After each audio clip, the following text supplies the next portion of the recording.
Okey, kita sambung muka surat 115. Bagaimana menyelesaikan masalah yang menyebabkan percukaian. Sabrina mempunyai pendapatan bercukai sebanyak RM30,633 pada tahun 2020. Dia telah membayar zakat berjumlah RM230 pada tahun tersebut. Berapakah jumlah rebate cukai Sabrina? Okey, first kali rebate adalah benda yang kita boleh tolak. Okey, 230 ni kita boleh tolak dia. Mana dapat 400 sebab kita dah buat hari tu. Kalau pendapatan bercukai dia kurang pada 35,000, dia dapat rebate 400. So pendapatan bercukai dia sekarang ni 30,663 kan.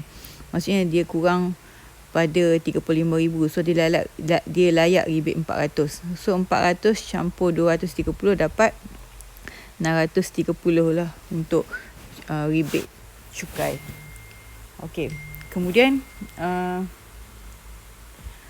cukai bagi hitung cukai pendapatan yang perlu dibayar oleh Sabrina. Okey, cukai bagi 20,000 pertama. Okey, mana dia dapat 150 ni? Kita tengok kat table ini.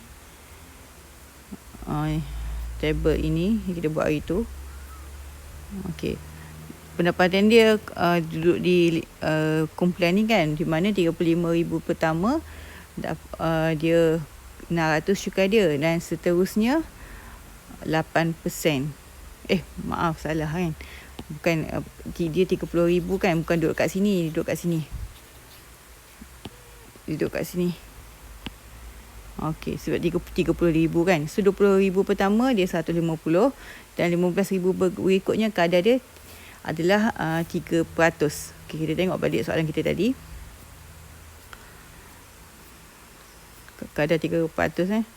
Tengok balik soalan tadi.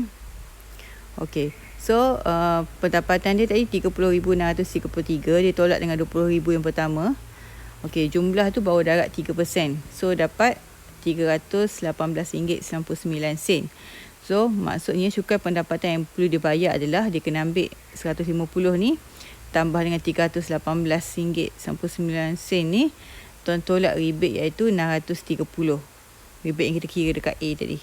So bila kita tolak dapat negatif, maksudnya dia dah bayar cukai melebihi rebate kan. So bila rebate yang berlebihan tidak akan dibayar balik. Maksudnya dia sebab negatif tu maksudnya rebate banyak kan. So apa yang dia kena bayar, dia kena bayar kosong je. Tak perlu bayar apa-apa, kosong. Okey, contoh 12, jadual di bawah adalah perkara-perkara pengecualian dan pelepasan cukai Encik Hanafi. So individu 9,000 boleh tolak, insurans hayat dan KWSP dia kira-kira dia dapat 6,000 boleh tolak, dan derma dapat 500. Diri bahawa pendapatan tahunan Encik Hanafi pada 2020 adalah 70,000 dan bayaran zakat adalah 500. Hitung pendapatan bercukai. So pendapatan bercukai dia, pendapatan dia tadi 70,000.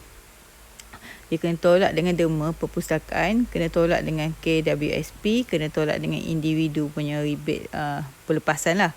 So dia pendapatan bercukai dia adalah 54,500. Terhitung cukai pendapatan yang perlu dibayar oleh Encik Hanafi. So merujuk kadar bercukai, kan dia 70,000 kan. Kita rujuk jadual tadi, pendapatan bercukai dia 54,500 Kita tengok kat mana duduk.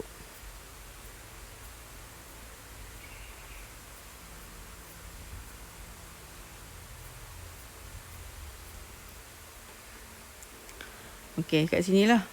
54,500. Ni. Pendapatan bercukai dia, so dia 50,000 pertama, 1,800, kemudian 14%. So kita pakai yang tu lah. Pakai formula tu. So cukai bagi 50,000 pertama 1,800, kemudian baki seterusnya 54,500 tolak dengan 50,000 darab dengan kadar, so dapat 630. So bilangan cukai pendapatan yang perlu dibayar adalah 1,800 campur 630 tolak dengan 500. Tolak 500 ni sebab zakat tak apa, sebab zakat tolak 500. Sebab zakat boleh pelepasan cukai lah. Okey. Ni zakat. Okey, so cukai dia RM1,930.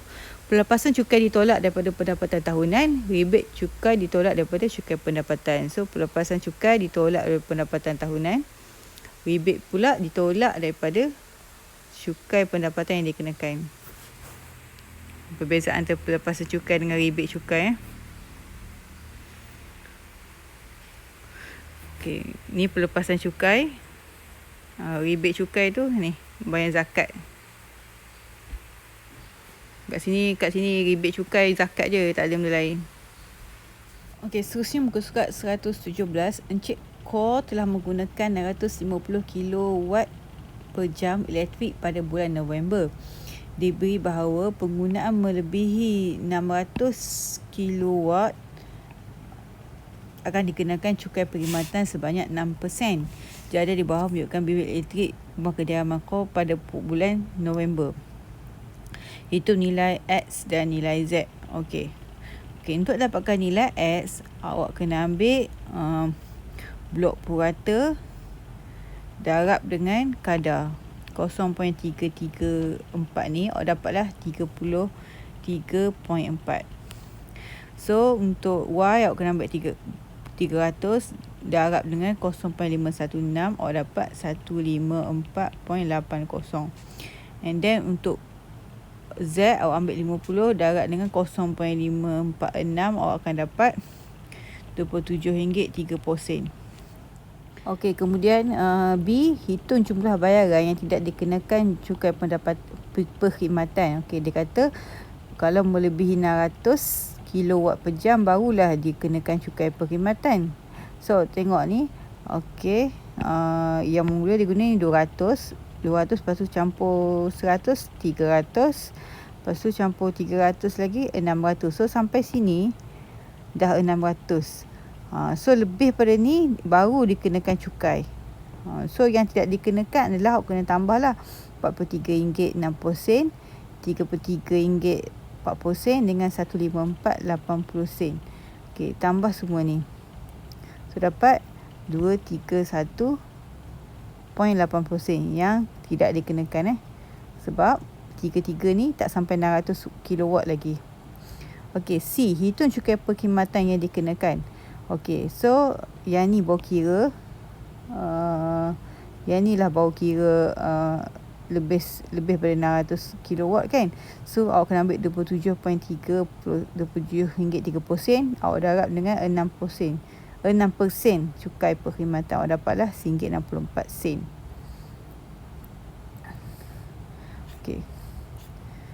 Okey, ni latihan. So dalam bab ni rumusan dia awak dah belajar macam mana ada 5 cukai yang penting. Kena tahu cukai pendapatan, cukai jalan, cukai pintu, cukai tanah, cukai jualan dan perkhidmatan. So ada 5 cukai dan kena tahu kesan kita tak bayar cukai. Pengiraan melibatkan pelbagai cukai, penyelesaian masalah, perundangan dan kewangan. So ada 4 benda lah kena tahu. So basically habislah bab tu. Bab ni kena banyak wujud rumus. So nanti cikgu bagi latihan untuk awak buat lah.